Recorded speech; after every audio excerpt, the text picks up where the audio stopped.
देखो ये जो ITS 13 हुआ था जिसका टॉपिक था dual nature of matter, radiation, atom and nuclei, ये इसका सॉल्यूशन है। तो जो पहला क्वेश्चन है कि if the kinetic energy of electron gets tripled then de Broglie wavelength associated with it changes by a factor. देखो डी ब्रॉगली वेवलेंथ का फार्मूला होता है h/mv और ये मोमेंटम होता है और मोमेंटम को √2m इंटू काइनेटिक एनर्जी लिख सकते हैं।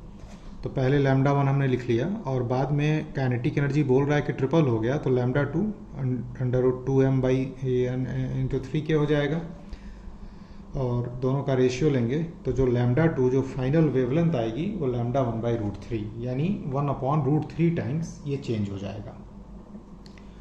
दूसरा जो क्वेश्चन था एक्सपेरिमेंट पे था, डेविसन एंड जर्मर एक्सपेरिमेंट पे। तो उसमें जो आपको ग्राफ ड्रॉ करते थे तो उसमें जो पीक मिलता था, ये डाटा आपको याद रखना पड़ेगा इस तरह का, 50 डिग्री एंड 54 वोल्ट पे मिलता था।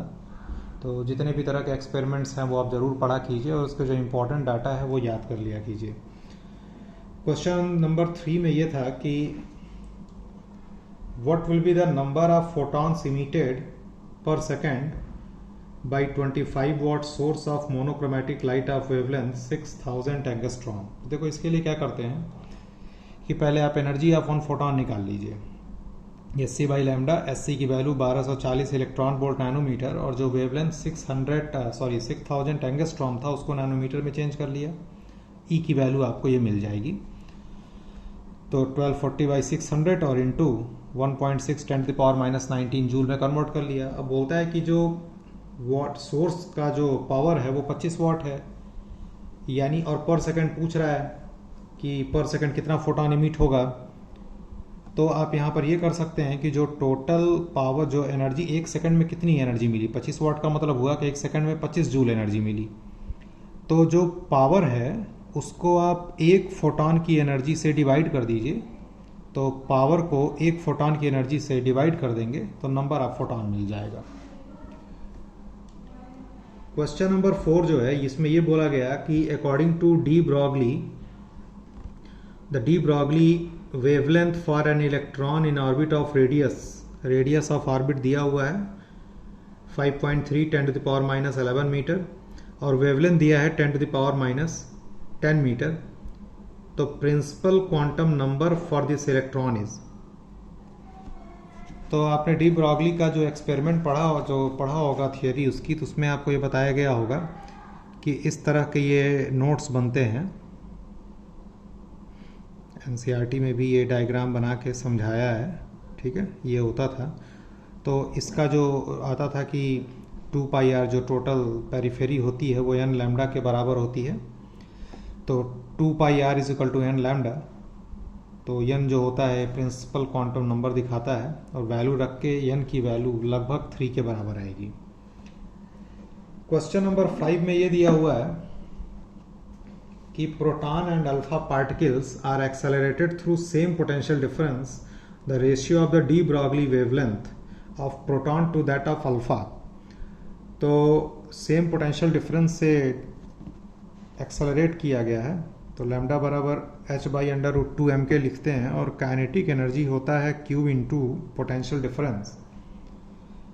तो ये हमने फार्मूला लिख लिया। तो अल्फा पार्टिकल के लिए अगर प्रोटॉन का मास हम m लेते हैं, चार्ज Q लेते हैं, तो अल्फा पार्टिकल का मास 4m चार्ज 2Q लेंगे और फिर प्रोटॉन का लिख के दोनों का रेशियो आप निकाल लेंगे, ठीक है ना। तो ये आंसर आ जाएगा आपका। क्वेश्चन नंबर 6 में ये पूछ रहा है कि P और लैम्डा का कर्व क्या होगा। तो आपको पता है P बराबर h/λ होता ही है। P को यहाँ पे y एक्सिस पे लिया गया, h कांस्टेंट है और लैम्डा को x एक्सिस पे। तो x इंटू वाई बराबर 1, यानी ग्राफ कैसा आ जाएगा, रेक्टेंगुलर हाइपरबोला। क्वेश्चन नंबर 7 जो है this is given like de Broglie wavelength of neutron at 27 degree centigrade is lambda. तो लैम्डा और टेम्परेचर का रिलेशन ये होता है K इज बोल्ट्जमैन कांस्टेंट। तो लैम्डा है 27 डिग्री सेंटीग्रेड। अब देखो जैसे तुम रेशियो लेना है तो मास वगैरह h लिखने का ज़रूरत नहीं है। तो 27 डिग्री सेंटीग्रेड है तो केल्विन में चेंज कर लिया तो 1/√300 और 927 पे ये 273 ऐड करेंगे तो 1200 और दोनों का रेशियो ले लेंगे। ठीक, आंसर निकल जाएगा यहाँ से आपका। क्वेश्चन नंबर 8 में ये दिया हुआ है कि आप पढ़ लेंगे क्वेश्चन कि एक बीम ऑफ लाइट है जो नॉर्मली गिर रही है प्लेन सरफेस पे, जिसमें से वो 70% एब्जॉर्ब करता है तो 30% रिफ्लेक्ट करता है। तो 30% रिफ्लेक्ट करने का मतलब आर जो रिफ्लेक्टिंग कोफिशिएंट होता है, इसका मतलब हुआ 30/100, यानी आर की वैल्यू रखेंगे आप 0.3। और प्रेशर का जो फार्मूला होता है वो होता है 1 + आर आई, मतलब इंटेंसिटी अपॉन सी। और इंटेंसिटी आपने पहले से पढ़ रखा है कि पावर अपॉन एरिया होता है, और प्रेशर को फोर्स अपॉन एरिया। तो यहाँ से फोर्स की वैल्यू आपको फार्मूला क्या बन जाएगा, 1 + आर P/C। आर की वैल्यू 0.3 रख दिया, आंसर आ गया आपका ये। क्वेश्चन नंबर 9 में तो ये तो कुछ थ्योरेटिकल है, कुछ याद करने वाली चीज़ है। एनसीईआरटी के शायद मेरे ख्याल से जहाँ तक मुझे याद आ रहा है कि फर्स्ट या सेकंड पेज पे ही दिया है फोटो इलेक्ट्रिक इफेक्ट वाले में कि करंट और इंटेंसिटी का रिलेशन डायरेक्ट होता है। ठीक है, ये फ्रीक्वेंसी पे डिपेंड नहीं करेगा, तो ये तो याद करने वाली चीज़ हो गई। क्वेश्चन नंबर 10, इसमें ये दिया है कि ये photo Einstein's photo electric equation पर बेस्ड है क्वेश्चन कि एनर्जी ऑफ फोटॉन दिया है 25 इलेक्ट्रॉन वोल्ट और वर्क फंक्शन दिया है 7 electron volt. Then find value of stopping potential. देखो स्टॉपिंग पोटेंशियल के लिए आपको के मैक्स निकालना पड़ेगा, क्योंकि स्टॉपिंग पोटेंशियल जो होता है वो मैक्सिमम कट ऑफ वोल्टेज, तो आपने पढ़ा होगा कि ये जो के मैक्सिमम होता है EV0 के बराबर, तो के मैक्सिमम मिल जाएगा तो स्टॉपिंग पोटेंशियल मिल जाएगा। तो ये इसका सोल्यूशन है। तो के मैक्सिमम 18 इलेक्ट्रॉन वोल्ट आया तो स्टॉपिंग पोटेंशियल की वैल्यू हो गई 18 वोल्ट। फिर क्वेश्चन नंबर 11 जो है, इसमें ये दिया हुआ है कि ये सोल्यूशन इसका मैंने दिखा दिया है आपको कि light of wavelength lambda strikes a photosensitive surface and electrons are ejected with kinetic energy E। If the kinetic energy is to be increase to 2E, then wavelength must be change to lambda dash. तो lambda dash की value क्या हो सकती है, तो थोड़ा सा यहाँ से देखें आप। K = SC/λ ये लिख दिया, तो SC/λ की वैल्यू हो जाएगी W + K, है ना। और सिमिलरली SC/λ डैश की वैल्यू हो जाएगी W + 2K। अब दोनों को डिवाइड कर दिया, इक्वेशन 1 को इक्वेशन 2 से डिवाइड किया तो इस तरह का आया। अब लैम्डा डैश की वैल्यू इतनी हो गई। अब यहाँ पे थोड़ा सा हम इसको देखेंगे कि 1 + जैसे W/K की वैल्यू कुछ भी ले लेते हैं, कुछ भी W/K की वैल्यू आप 1 रख दीजिए, 2 रख दीजिए, 3 कुछ भी रख दीजिए, तो वो वैल्यू रख के आप चेक करेंगे तो ये जो वैल्यू है ये हमेशा ग्रेटर देन 1/2 आएगी, 1/2 से ज़्यादा ही आएगी। तो लैम्डा डैश जब 1/2 से ग्रेटर क्वांटिटी में लैम्डा मल्टीप्लाई करोगे तो लैम्डा डैश की वैल्यू भी λ/2 से ज़्यादा हो जाएगी। क्वेश्चन नंबर 12 में बोला है कि energy conversion in a photo electric cells takes place from.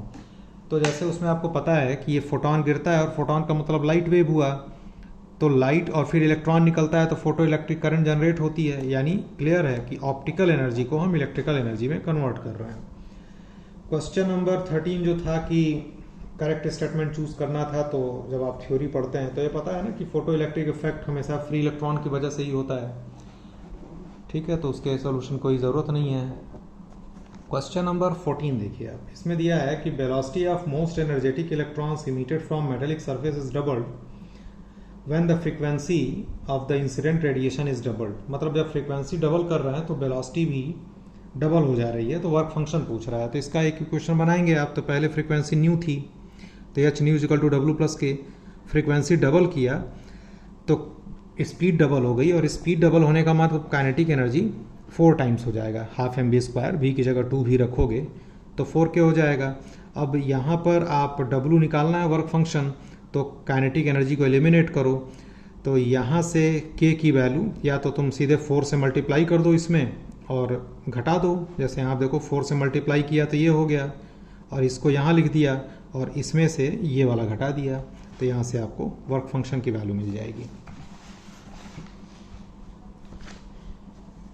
Question number 15 में curve between velocity and frequency of photon in vacuum will be पूछ रहा है। देखो फोटॉन की स्पीड तो हमेशा लाइट की स्पीड से चलता है तो कांस्टेंट रहेगा, तो वेलोसिटी और फ्रीक्वेंसी में रिलेशन इस तरह से आ जाएगा, यानी parallel to the frequency axis. ठीक है, पहला वाला ऑप्शन है। क्वेश्चन नंबर 16, ये तो एक्सपेरिमेंट जो किया गया था कि जिसमें से कुछ, जैसे जब एक्सपेरिमेंट किया गया था तो बताया गया था ना कि कुछ इलेक्ट्रॉन सीधे निकल जाते हैं, सॉरी जो कैथोड रेज जो होती है उसमें, तो कुछ सीधे निकल जाते हैं और कुछ जो है वो अल्फा पार्टिकल हर 900 या 1000 में से अल्फा पार्टिकल जो होता था वो रिफ्लेक्टेड हो जाता था। तो जो ये डिफ्लेक्शन हो रहा है उसका रेंज क्या है, 0 से 180 के बीच में था, है ना? जब आप ये रदरफोर्ड का एक्सपेरिमेंट पढ़ेंगे तो वहाँ पर ये चीज़ मिलेगी आपको। क्वेश्चन नंबर 17 में इसमें ये क्लोजेस्ट डिस्टेंस अप्रोच की बात कर रहा है। तो क्लोजेस्ट डिस्टेंस ऑफ अप्रोच में आपने ये पढ़ा होगा कि जैसे ये कोई न्यूक्लियस है, पॉजिटिव न्यूक्लियस है, और अल्फा पार्टिकल को थ्रो करते हैं तो अल्फा पार्टिकल की काइनेटिक एनर्जी धीरे धीरे कम होती है और पोटेंशियल एनर्जी बढ़ती जाती है। एक पॉइंट ऐसा आता है जहाँ पर काइनेटिक एनर्जी और पोटेंशियल एनर्जी दोनों बराबर हो जाते हैं।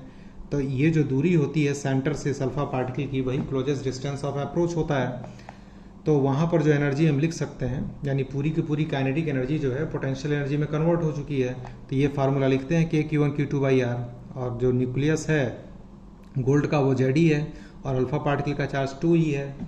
और आपको पूछना क्या है, एनर्जी पूछ रहा है, क्लोजेस्ट डिस्टेंस ऑफ अप्रोच दिया है फर्मी मीटर में, तो 10⁻⁻15 मीटर हो जाएगा। सॉल्व करके आपको ये आंसर मिल जाएगा। क्वेश्चन नंबर 18 में ये दिया हुआ है कि न्यूवन जो है is a frequency of series limit of Lyman series. तो सीरीज लिमिट का मतलब, लाइमन सीरीज का मतलब इन्फिनिटी से 1 में आता है, जैसे लाइमन में लास्ट में 1 में आता है, बामर में 2 में आता है, पास्चन में 3 में जाता है। तो लिमिट सीरीज का मतलब होता है कि इन्फिनिटी से आएगा 1 तक।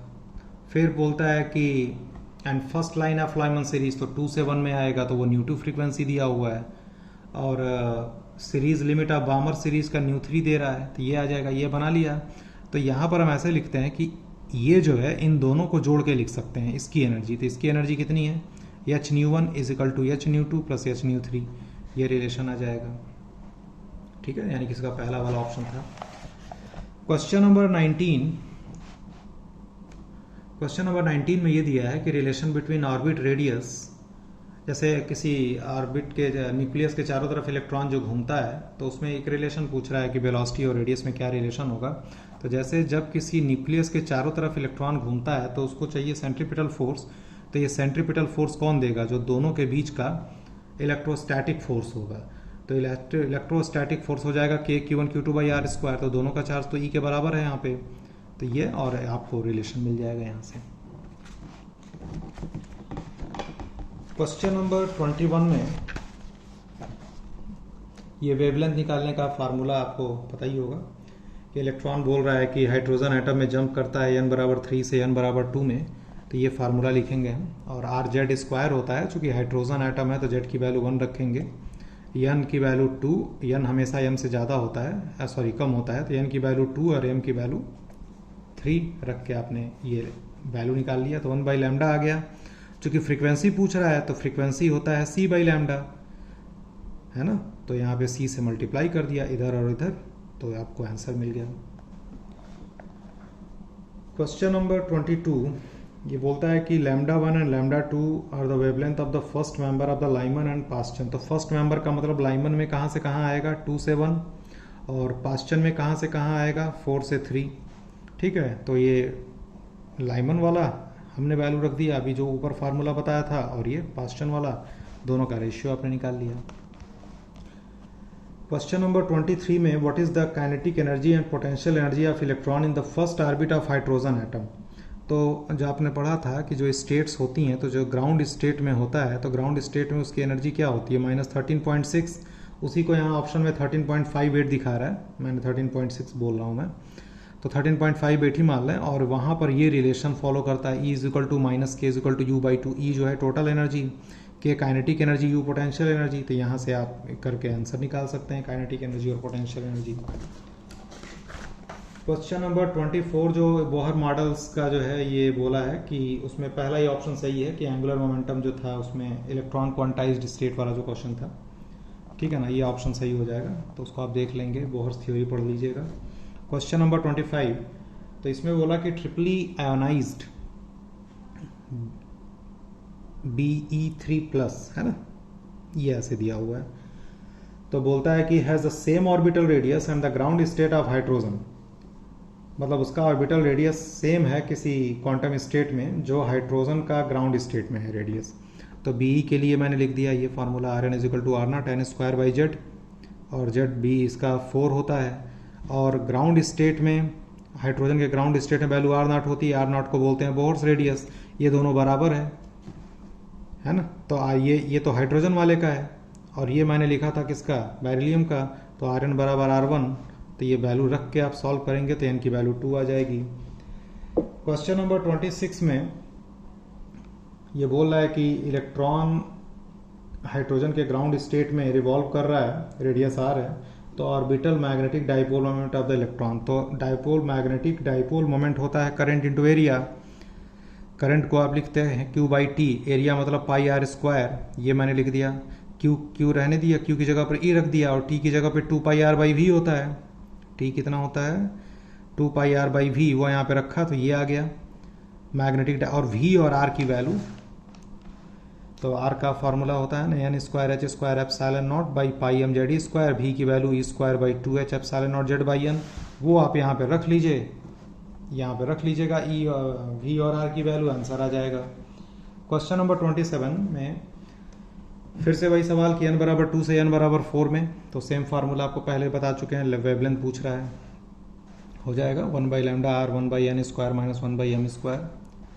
क्वेश्चन नंबर 28, तो क्वेश्चन नंबर 28 में ये पूछ रहा है कि minimum energy required to take out the electron from ground state of He+।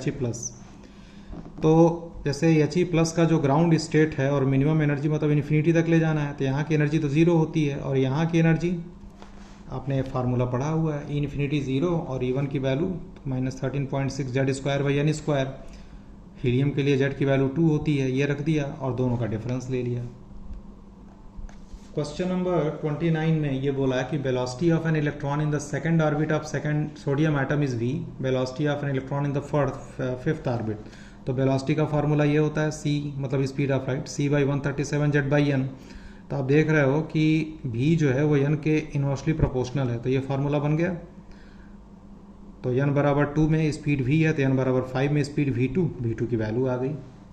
Question number 30 में ये ऐसे दिया हुआ है और λ3 की वैल्यू पूछ रहा है। तो देखो फिर से वही चीज़, ये जो है इसको स्प्लिट करके हम दो पार्ट में लिख सकते हैं, यानी Sc/λ3 = Sc/λ1 + Sc/λ2। तो यहाँ से आपको λ3 की वैल्यू मिल जाएगी, सॉल्व कर लीजिएगा आगे, ठीक है। और क्वेश्चन नंबर 31 में ये बोला है कि 200 million electron volt energy is released in the fission of single U-235 nucleus. मतलब ये यूरेनियम 235 के एक न्यूक्लियस के फिजन से 200 MeV इलेक्ट्रॉन एनर्जी रिलीज होती है। तो 1 किलोवाट पावर के लिए कितना चाहिए होगा, कितने मतलब उसके नंबर्स चाहिए होंगे, है ना। तो सिंपल सी बात है कि 1 किलोवाट है यानी 1000 जूल पर सेकंड, इतनी एनर्जी चाहिए 1000 जूल पर सेकंड में। तो एक एटम के फिजन से 200 MeV मिलता है। तो अगर 1000 जूल चाहिए एनर्जी और इलेक्ट्रॉन वोल्ट को जूल में चेंज करेंगे तब कितना चाहिए, तो वो मैंने कैलकुलेशन यहाँ किया है। ये नंबर ऑफ न्यूक्लियस है यूरेनियम 235 का और 200 मिलियन इलेक्ट्रॉन वोल्ट को मैंने चेंज किया है जूल में। 10⁻6 इलेक्ट्रॉन वोल्ट हुआ और एक इलेक्ट्रॉन वोल्ट में 1.6 10⁻19 जूल होता है। इनकी वैल्यू आप सॉल्व कर लीजिएगा। 32 है कि आउटसाइड ए न्यूक्लियस क्या होता है, तो पता है outside A nucleus neutron is unstable होता है। तो थ्योरेटिकल क्वेश्चंस हैं। 33 में न्यूक्लियर फोर्स के बारे में पूछता है। तो सबको पता है भाई ये कि ये एटम के अंदर ही मोस्ट स्ट्रॉन्ग फोर्स है। तो short range, attractive and charge independent होता है, ये भी सही बात है। तो ये सब तो आपको न्यूक्लियर फोर्स की प्रॉपर्टीज देखनी पड़ेगी। क्वेश्चन नंबर 34 में पूछा कि half life period of radium is 2000 years, it's average life. तो एवरेज लाइफ जो होता है वो 1 बाई लैम्डा होता है, तो lambda is equal to 1 upon average life, तो लैम्डा की वैल्यू 0.693 बाई हाफ लाइफ, और एवरेज लाइफ की वैल्यू आप टाइम पीरियड बोल रहा हूँ, ये हाफ लाइफ दिया है 2000 ईयर्स, तो 2000 ईयर्स रख के आप सॉल्व कर लीजिएगा आंसर। क्वेश्चन नंबर 35 में बोला कि half life period of radio active substance is 5 minute, the amount of substance decade in 20 minutes. तो पहली चीज़ कि ये फार्मूला आप यूज़ करेंगे, N is equal to N naught 1/2 to the power N, N को बोलते हैं नंबर ऑफ हाफ लाइफ, तो यानी total time by half life, तो ये आ गया 4, और यहाँ पर वैल्यू रख के यान is equal to N naught, तो N by N naught is equal to आया 1/16। तो ये जो एन बाई एन नॉट 16 जो परसेंटेज है ये अमाउंट रिमेनिंग है, लेकिन क्वेश्चन ने पूछा है कि अमाउंट डिकेड, तो 100 में से माइनस कर देना, तो ये आंसर आ जाएगा 93.75%। क्वेश्चन नंबर 36 में बोला है कि age of tree is determined using radio isotope carbon dating, बहुत कॉमन टर्म है, पता ही होगा आपको। क्वेश्चन नंबर 37, इसमें बोला कि एक रेडियो आइसोटोप का हाफ लाइफ 75 ईयर्स है, तो 150 ईयर्स के बाद कितना डीके हो जाएगा। बिल्कुल सेम क्वेश्चन, ये क्वेश्चन नंबर 35 की तरह ही है। तो फिर से नंबर ऑफ हाफ लाइफ निकाल लिया, total time by half life, फिर से ये फार्मूला यूज़ किया, तो N naught by 4, N naught by 4 मतलब 25% तो बच गया, तो डीके कितना हुआ 75%। क्वेश्चन नंबर 38 में ये पूछा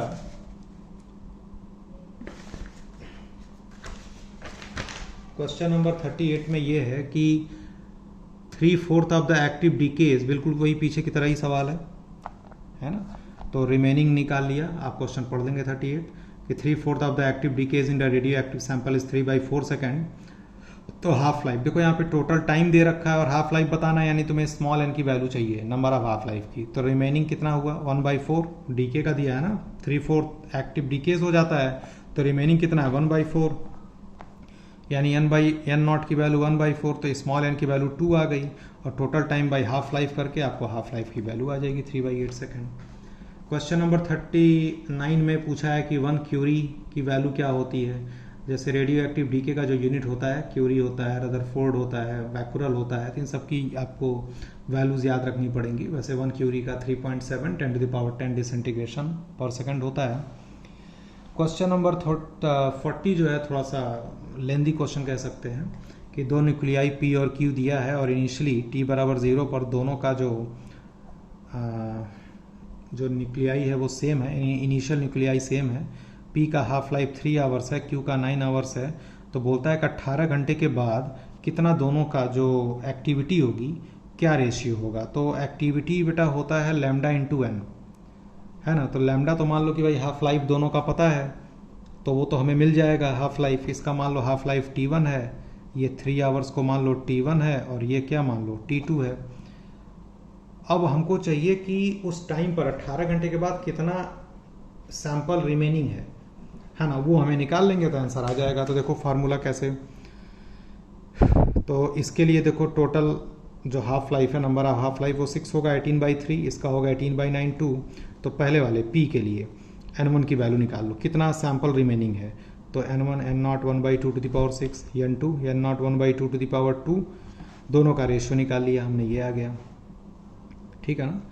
तो N1 एंड, क्योंकि अब दोनों की जब P वाले की एक्टिविटी आप क्या लिखेंगे A1 लैम्डा 1 N1, Q वाले की एक्टिविटी क्या लिखेंगे लैम्डा 2 N2, और यही A1 A2 का रेशियो चाहिए था, दोनों का रेशियो ले लेंगे। तो देखो N1/N2 हमने निकाल लिया था 1/16, और लैम्डा 1/λ2 का मतलब लैम्डा 1 होगा 0.693/T1, लैम्डा 2 होगा 0.693/T2, दोनों का रेशियो लेंगे तो ये T2/T1 हो जाएगा।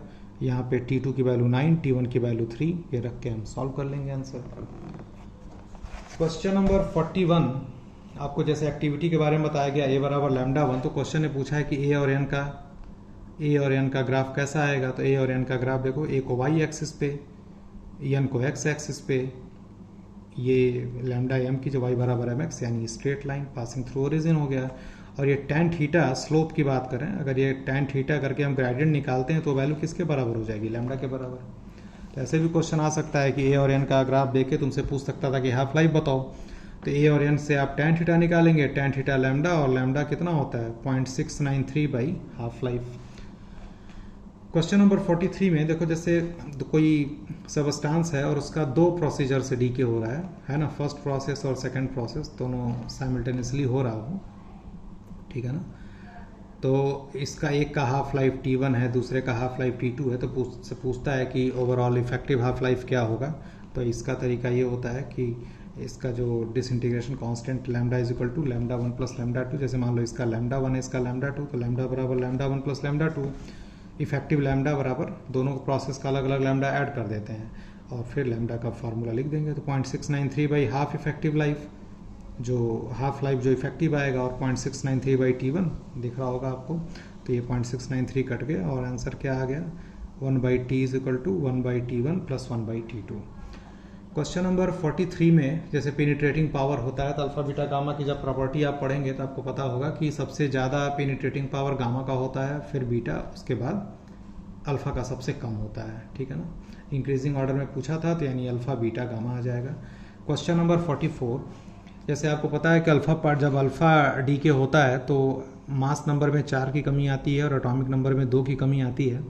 तो ए से ये A4 तक बन रहा है और आपको दिख रहा है इसमें कि 2 अल्फा, देखो गामा से तो कोई फर्क नहीं पड़ता है। अब ये 2 अल्फा पार्टिकल निकला, एक बीटा निकला, तो अल्फा पार्टिकल 2 निकला तो मास नंबर में टोटल 8 की कमी आ गई और एटॉमिक नंबर में 4 की कमी आ गई। और बीटा, तो नॉर्मली ये बीटा नेगेटिव डीके ही है, तो उसमें एटॉमिक नंबर एक बढ़ जाता है, मास नंबर पे कोई फर्क नहीं पड़ जाता है। यानी इफेक्टिव जो एटॉमिक नंबर में कमी आया, ठीक है ना, वो कितना आया, 4 तो कम हुआ और एक बढ़ गया, यानी इफेक्टिव क्या हुआ, 3 कम हो गया, ठीक है ना। तो ये 180 था, तो इसमें से 8 माइनस कर देंगे तो 172 आ जाएगा और 72 में से 3 करेंगे तो 69 आ जाएगा, यानी पहला ऑप्शन। और एक लास्ट क्वेश्चन जो 45 है कि atomic bomb energy is released due to, है ना, तो ये आप चेन रिएक्शन जो होता है 92 यूरेनियम 238, ये न्यूट्रॉन को स्लो डाउन करने का काम करता है, ठीक है ना। तो ये थ्योरेटिकल पार्ट है, आप देख सकते हैं। और बाकी जो मैं पिछला ITS 12 जो हुआ था उसका मैं सोल्यूशन नहीं दे पाया, तो मैं कोशिश करूँगा कि जल्दी आपको 1-2 दिन में उसका भी सोल्यूशन मिल जाए।